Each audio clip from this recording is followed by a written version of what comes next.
Many times readers come across words that they are unfamiliar with. So it's important that readers understand how to determine the definition of a word based on its context. This means looking at the words around it and how the word is used in the sentence. Let's look at a couple of examples.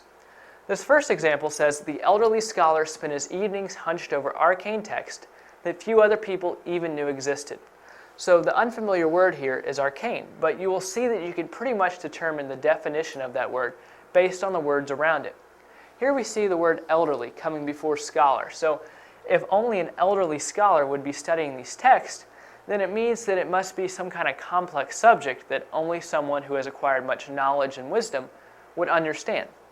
And then we also see that it says that few other people even knew existed. So that means it's something rare or something that only a few people would know about. So here we have easily and quickly determined the definition of arcane. This next sentence says, "Ron's fealty to his parents was not shared by Karen, who disobeyed their every command."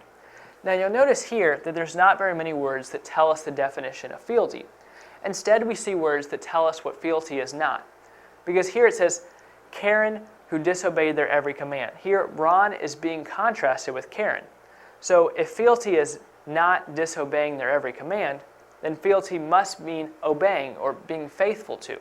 Because notice here we're seeing that Karen disobeys their every command, but Ron does not. So Ron must mean not disobeying. In other words, it means obeying.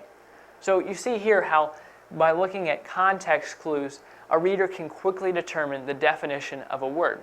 And although it may not be the exact definition, it generally will be the definition for that word in that particular sentence. And so this can be very helpful because it helps a reader be more efficient, because determining the definition of a word based on context is much quicker than consulting a dictionary or a thesaurus. If you need a study guide, click the book at the bottom of the page. If you want more free test videos, subscribe to us on YouTube. If you just want to keep watching, click the next video.